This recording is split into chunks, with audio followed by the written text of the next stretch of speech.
In this, the year of his 70th anniversary, Godzilla is everywhere. Successful films are being produced on both sides of the Pacific. Related media and merchandise are booming, and the internet is raving like never before about this long-running pop culture institution. Today, we'll go back to the very beginning of the legend with a significant pair of novels which had long remained unpublished and largely unheard of in the English-speaking world, until now. The genesis of the original Godzilla is well known to monster buffs, having been told, retold, and examined any number of times over the years by writers, critics, and fans. Several key players have been rightly hailed as fathers to Godzilla, but today's video will shine a much-needed light on another individual whose contributions were essential in the creation of Japan's biggest star. I'm Tyler Martin, and this is Monsters from the Id.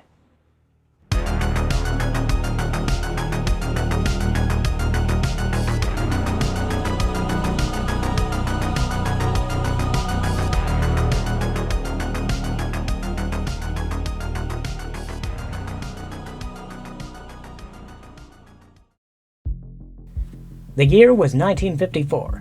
Influenced by the recent successes of The Beast from 20,000 Fathoms and a re-release of King Kong, Japan's Toho Studios had greenlit a proposal for the country's first ever giant monster movie. What they needed now was a story. To that end, producer Tomoyuki Tanaka called on a prominent science fiction author named Shigeru Kayama. Over the past several years, Kayama had made a name for himself with works which evinced a fascination with the unknown and a love for the natural sciences. More to the point, it was Kayama's penchant for stories involving strange and horrific creatures which had brought Tanaka to his door, and the writer would soon prove himself up to the task. Of critical importance to the development of Kayama's narrative was a tragic incident involving a Japanese fishing trawler, the Lucky Dragon No. 5, which had been showered with fallout from an American hydrogen bomb test earlier that year. The entire crew was afflicted with radiation poisoning, with one ultimately succumbing. The event caused an uproar throughout the global community and placed a strain on relations between Japan and the United States. Like many, Kayama was outraged by this shocking affair, and its influence would be keenly felt in his story for the proposed monster film. Indeed, his initial treatment opens with explicit references to recent H-bomb tests in the Pacific, and the Lucky Dragon incident in particular. From there, the story follows the same essential structure as the finished picture, beginning with a series of mysterious shipwrecks which turn out to be the work of Godzilla, a prehistoric beast whose deep-sea habitat has been destroyed by nuclear tests. At the center of the action are shipping company employee Ogata, his compassionate fiancée Emiko, Emiko's father, the esteemed paleontologist Dr. Yamane, who sees Godzilla as a unique opportunity for research and opposes efforts to kill the creature, and their friend, the reclusive scientist Dr. Serizawa, whose terrifying accidental discovery proves pivotal in dealing with the monster. Seeking to turn Kayama's story into a workable screenplay, director Ishiro Honda and screenwriter Takeo Murata were keen to retain the anti-nuclear theme, though the film would ultimately take a more sober-minded approach. The essential elements of the plot remained intact, though many important changes were made. In Kayama's original, Godzilla's actions are spurred explicitly by hunger, as the creature comes ashore to devour livestock and zoo animals, and even attacks a cargo ship laden with African fauna. Though this idea is mentioned in the film, the emphasis is changed, with the creature wreaking indiscriminate destruction in much the same way as a nuclear weapon, regardless of motivation. The author's initial version of Dr. Yamane is decidedly more colorful, with his determination to preserve Godzilla for the sake of study leading him to sabotage a plan to electrocute the monster, only to be stopped by Emiko at the last minute. Honda and Murata tone this character down, making him a stubborn and impassioned, but ultimately more realistic and sympathetic scientist. Notably, in Kayama's treatment, Ogata and Emiko are engaged to be married, with Serizawa simply being a friend. But in the finished script, it is Emiko and Serizawa who are engaged, though she and Ogata are established as lovers from the beginning, a dramatic angle that becomes central to the plot and makes their climactic confrontation with Serizawa and the latter's heroic sacrifice much more poignant. Seeking to promote Godzilla as much as possible, Toho commissioned a radio drama based on the film's script, with Kayama giving his final seal of approval. Furthermore, the author himself was called upon to further adapt the story into a full novelization, which was published just ahead of the movie's release. This novella, aimed at young readers, again follows the same overall structure, but makes several more notable alterations. Chief among these is the protagonist. Originally a peripheral character in both the initial treatment and the film, Shinkichi, a young islander who loses his family to Godzilla and is subsequently taken in by the Yamanes, becomes the hero and a mild love interest for Emiko.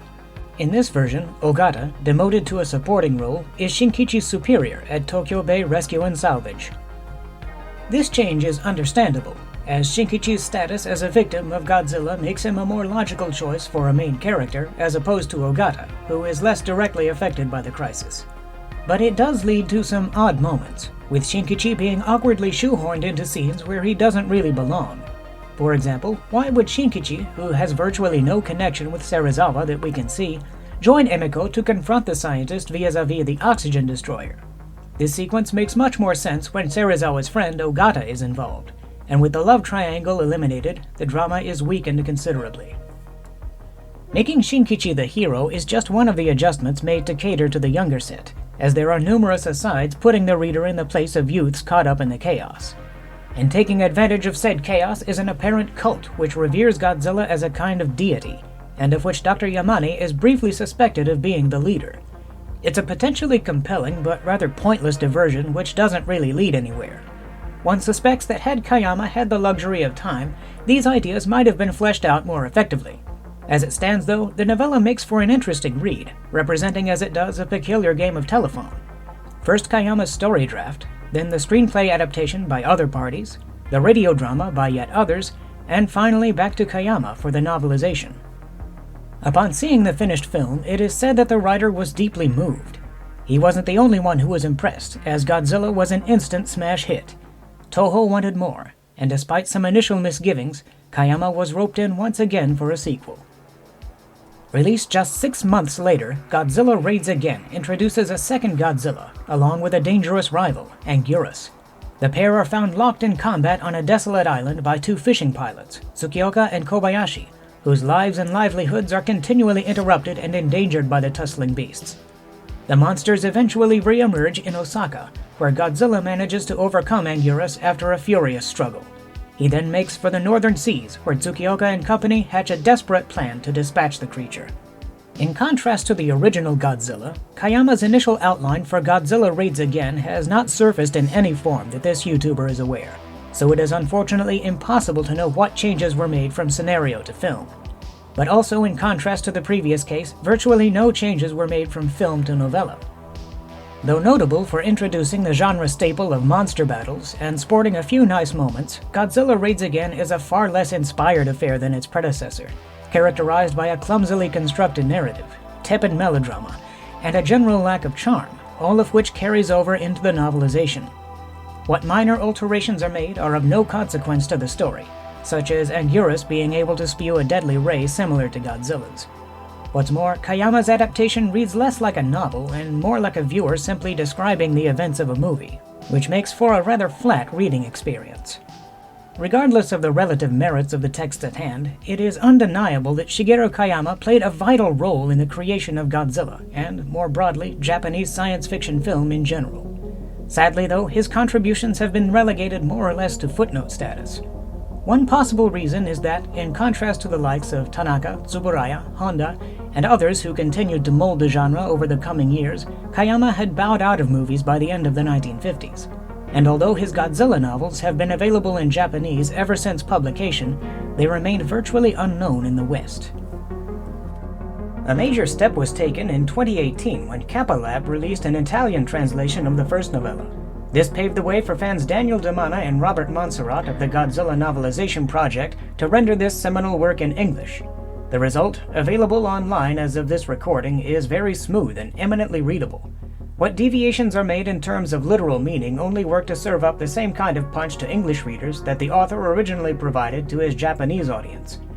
But while this impressive labor of love has been a boon to interested fans, Kayama's works still eluded official English language publication, and thus continued to languish in relative obscurity. Enter translator Jeffrey Angles, who, perceiving this injustice, sought to bring these books into English print for the first time. This recent volume from University of Minnesota Press includes both novellas in their entirety, as well as an enlightening afterword detailing Kayama's life and career, the evolution of the stories, and more. One downside is that the translations themselves feel more like stilted first drafts than proper prose. This edition clearly could have used a pass or two across an editor's desk. Be that as it may, Angles deserves tremendous credit for bringing this mostly unsung chapter of the Godzilla story into the limelight, and for that, we all owe him a debt of thanks. Whatever quibbles I may have with the novellas themselves, it is safe to say that Shigeru Kayama's vivid imagination and keen conscience helped to shape one of cinema's most enduring icons. This volume is a significant milestone in monster movie history and deserves a place on every fan's shelf. If you enjoyed this video, please give it a like and subscribe for more Monsters from the id. As always, thank you for joining me. I'll see you next time.